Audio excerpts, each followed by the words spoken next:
Welcome. I'm Savannah and this is the Cal the Mal channel. I just wanted to share Caliber's health journey with you guys, and hopefully some of the information that I mentioned in this video will help somebody out there who's going through the same thing with their dog or somebody else in a similar situation, as well as gaining any knowledge that you guys might have that we don't already know, because I'm sure there's more out there.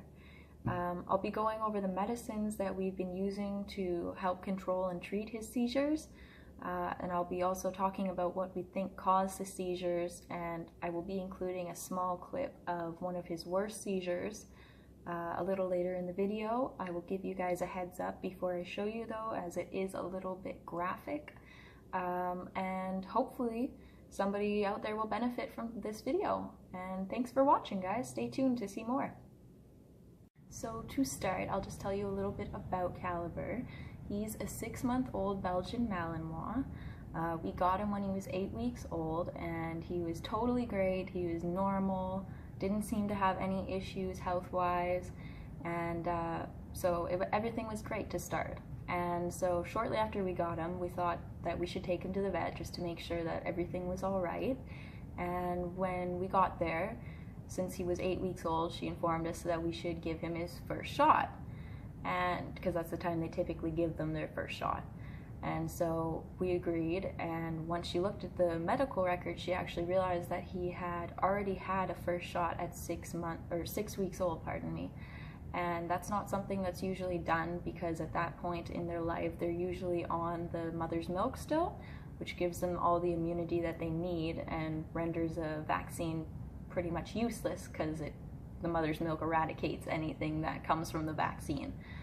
So she basically told us that it had probably been an ineffective vaccine, and that she really recommended that we give him a second one, and that this one would work.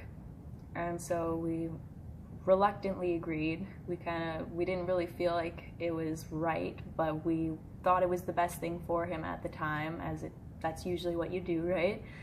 And we took him home, and he seemed fine. And then a couple days later, he had his first seizure, December 14th to be exact, of 2017. And so we were pretty shocked. We had no idea what had caused it.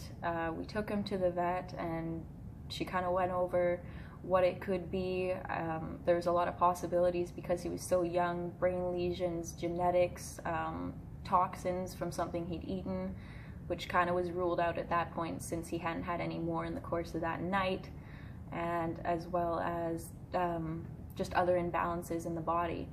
And so after waiting, at that point we just kind of decided that we would wait and see if it was a one-time event or if it was going to be something that continued. So again, we took him home, and everything was fine again for a couple days, and then he had another one.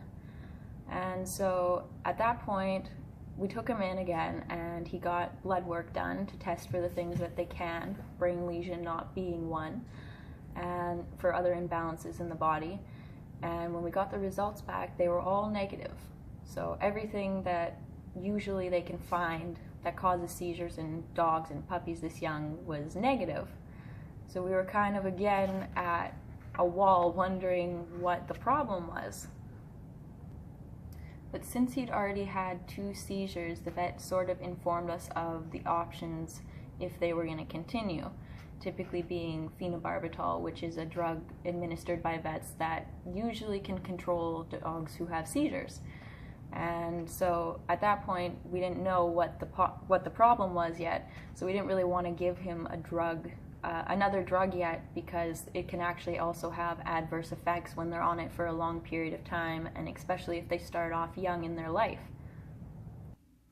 So hoping that they were not going to continue, we went home and we started doing some research on our own about alternate methods of controlling seizures in dogs, and just out of curiosity, seeing what else was out there. And we came across CBD for dogs, and it actually had proved highly effective in dogs who had cases of dogs who had seizures that were so bad they couldn't be controlled by Phenobarbitol, which is what they usually use.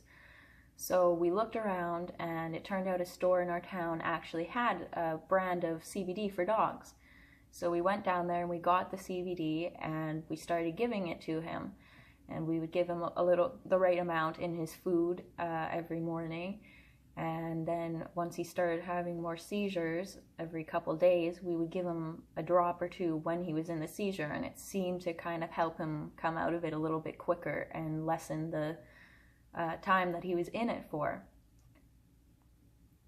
After a few more days and not a seeming change in the seizures, or at least the frequency, we decided that we should probably get a prescription of Phenobarbitol because we were concerned because they were getting more frequent and going from every day or every couple days to every day and then eventually multiple times a day. And so we got the prescription of Phenobarbitol and on December 22nd, and then that night he had his worst seizure, and it lasted for about 3 minutes. And he was left temporarily blind for about an hour afterwards, which was really terrible.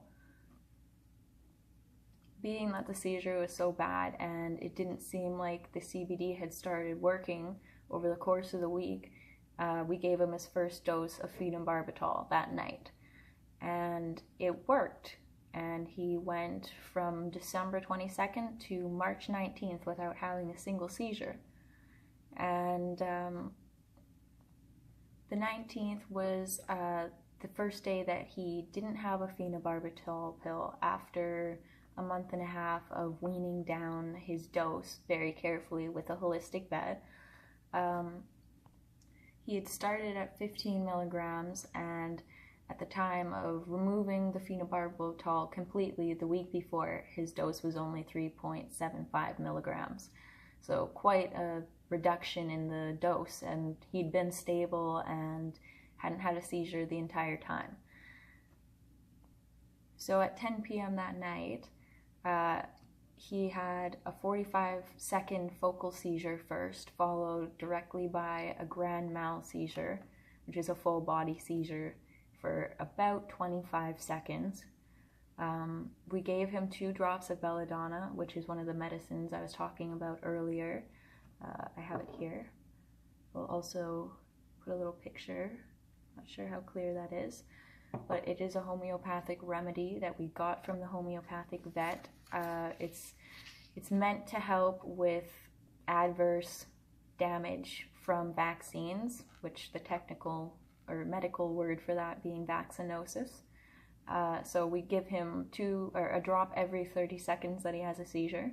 So he had 2 drops, and he also had CBD, a few drops of CBD, as well as the 3.75 milligrams of Phenobarbitol that night. And so since then, it's been a couple days. He hasn't had one since.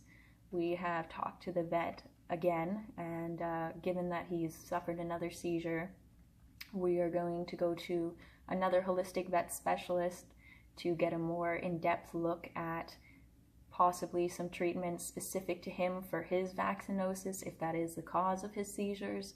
We aren't sure, but hopefully we are going to have some more information coming up really soon to share with you guys and to help with his controlling his seizures. As I said earlier, I do have a clip to show you guys of his worst seizure from December 22nd. It is graphic in nature. I just want to warn you guys, anybody who might be sensitive to that. It is hard to watch, but I do want to say that he is totally okay right now. He's been doing really well, aside from the recent seizure, and he hasn't had a seizure to this extent since, which is a blessing. So hopefully he doesn't have another one, but here you go. It's okay, I know, baby, I know. Oh, I know, it's okay, shh, it's okay, buddy, it's okay. Patches. Oh, but I know. Okay. There you go, Patch. So if you stuck through that clip with me, I'm sure you know what I mean when I say it's hard to watch. Hopefully by sharing our story, somebody out there will benefit either by some of the medicines we've mentioned in this video, belladonna, CBD, Phenobarbitol. I will also be including a picture of those after I quit talking here so you can get a better look at what we've been using, and I will also give you a better description in the description below. Thank you so much for watching, guys. I hope this helps somebody out there, and if anybody has any similar situation that they know has happened to somebody or them themselves, please let us know in the comments below, or any information you might have that we don't already know, because we're just trying to get them under control. Thanks so much for watching. See you next time. Bye!